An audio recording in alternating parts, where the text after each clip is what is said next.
గురువుకి సేవ చేసుకొని తరించారు. ఎక్కడైతే గురుభక్తి ఉంటుందో, ఎక్కడైతే వినయం ఉంటుందో, ఎక్కడైతే పరిప్రశ్న ఉంటుందో, ఎక్కడైతే సేవ ఉంటుందో అక్కడ జ్ఞానం ఉంటుంది. ఈరోజు గురు పూర్ణిమ కదండి.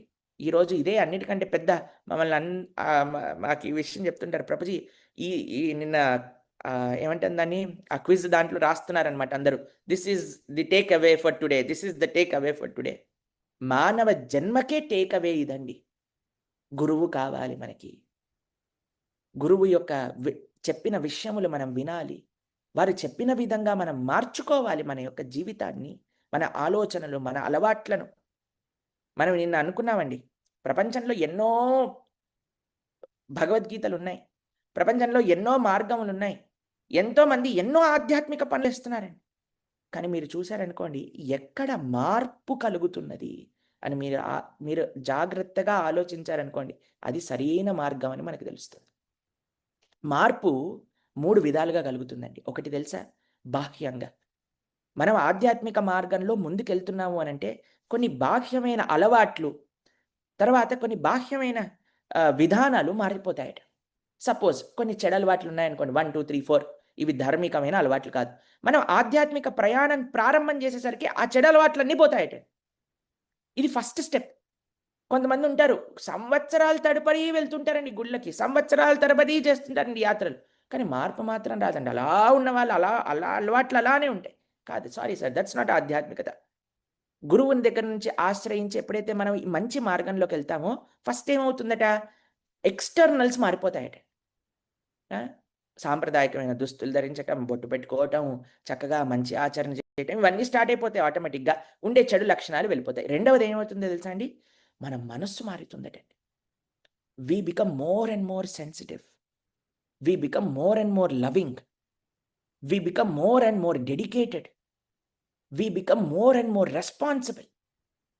సెన్సిటివిటీ. ఈరోజు ప్రపంచంలో ఎవరు ఏదైనా పర్వాలేదు, ఎవరు ఎంత బాధపడుతున్నా పర్వాలేదు, నేను మాత్రం నా ధోరణి మార్చుకోను అని అనుకుంటున్నారండి. అలా కాదండి. ఎప్పుడైతే ఆధ్యాత్మిక మార్గంలో మనం నడుస్తామో ఎవరిని కూడా బాధ పెట్టలేమండి. మన మనసు ఒప్పుకోదనమాట.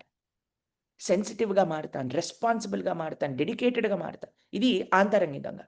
మూడవది ఏంటో తెలుసా అండి, కొన్ని ఆలోచనలు మన మనసులో చాలా దృఢంగా ఉంటాయండి. This is what it is అని. అలాంటి దృఢమైన ఆలోచనలు కూడా రాయిలా ఉన్నాయి కూడా బ్లాస్ట్ అయిపోయి మన ఒక కొత్త కాన్షియస్నెస్ ఏర్పడుతుందట. బాహ్యంగా ఇంద్రియాల ద్వారా మనం చేసే అలవాట్లు మారిపోతాయి.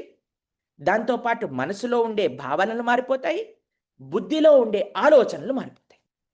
ఎప్పుడు మనం ఒక సరి అయిన నిజమైన ఆధ్యాత్మిక మార్గంలో ఉంటే అది ఎవరి వల్ల లభిస్తుంది? పరంపరలో వచ్చే ఆచార్యుల నుంచి లభిస్తుంది. మనం మారుతాం. గురు భక్తి కావాలి. ఈరోజు గురు పూర్ణిమ రోజు మనందరం ప్రార్థన చేయాల్సింది 2, 3 ప్రార్థనలు ఉన్నాయండి భగవంతుడికి. ఒకటి, స్వామి నా గర్వం తీసేయి, నువ్వు అని నేను ఏదైతే అనుకుంటున్నానో దాన్ని పోగొట్టు. మాకు మంచి జీవనంలో మన చేయి పట్టుకొని మంచిగా ముందుకు తీసుకెళ్ళి ధర్మం ఏంటో, ధార్మికంగా అసలు నిజమైన ధర్మం ఏంటో మనకి చెప్పే ఒక గురువుని మాకు ప్రసాదించు. ఇది ఒక ప్రార్థన. మీకు తెలుసా అండి, ప్రార్థన చేయండి, భగవంతుడు అన్నీ ఇచ్చేవాడు, గురువుని ఇవ్వడా అండి? తరింపజేయడానికి మనకు గురువుని ఇవ్వడా? ఇస్తాడు. ప్రార్థన చేయాలి. మూడవది ఏంటో తెలుసా అండి, స్వామి కేవలం విని వదిలేయకూడదండి, వాటిని మనసులో పెట్టుకొని నన్ను మార్చు తండ్రి, మారగలిగే ఒక శక్తినివ్వు తండ్రి, నాకు గురు భక్తిని కలిగించు తండ్రి. మన సాంప్రదాయంలో, మన భారతదేశంలో ఎన్ని గురుభక్తులు స్టోరీలు ఎన్ని ఉన్నాయండి. మేము ఆలోచిస్తుంటే కొన్ని మనసులోకి వచ్చాయి, అవే మీకు చెప్దాం అనుకున్నాం. మనం చెప్పుకున్నాం, శృతి స్మృతి పురాణానాం ఆలయం కరుణాలయం నమామి భగవత్పాద శంకరం లోకశంకరం. శంకర భగవత్పాదాచార్య స్వామికి ఒక శిష్యులు ఉండేవారండి. ఆయన గంగా నది అటువైపు ఉన్నారట. అయ్యా ఇక్కడ రండి అని పిలిచేసరికి పాపం అందరు ఎత్తుకుతున్నారట, బోట్ ఎక్కడుంది, బ్రిడ్జ్ ఎక్కడుంది అని. కానీ ఈయన గురువుగారు ఇలా రమ్మని అన్నారు, కానీ స్ట్రెయిట్గా నడుచుకుంటూ వచ్చేసారట గంగా నది పై నుంచి. నడుచుకుంటూ వచ్చేసరికి గంగా నది లోపల నుంచి తామరలు వచ్చి ఆయన పాదాలని పట్టుకున్నాయట.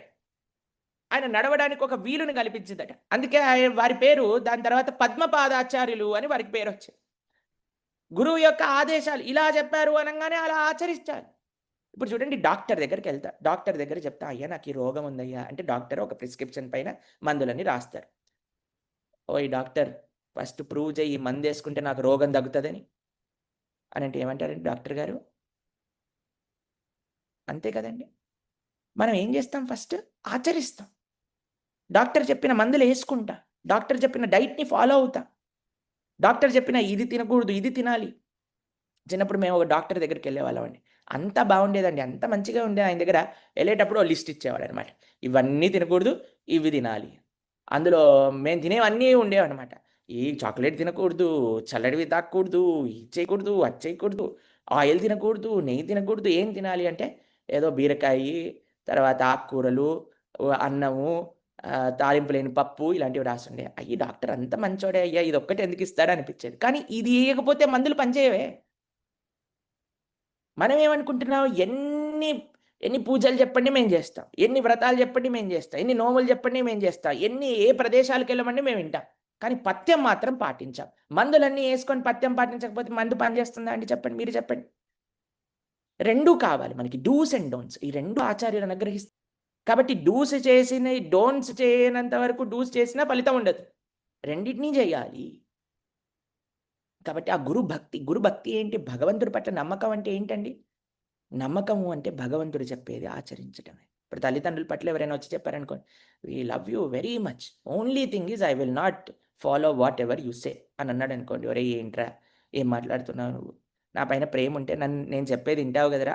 అంతే కదండీ! భగవంతుడి పట్ల ప్రేమ ఉందయ్యా, భగవంతుడి పట్ల నమ్మకం ఉందయ్యా అంటే భగవంతుడు ఏం చెప్తున్నారో దాన్ని ఆచరిస్తామండి. గురుభక్తి శిఖామణి. భగవద్ రామానుజాచార్య స్వామి వారి సాంప్రదాయంలో కూరత్తాళ్వార్ అని ఉంటారండి. వారి గురువుగారికి ఒక ఆపదొస్తుందంటే ఆయన ఏమంటారు, "అయ్యా!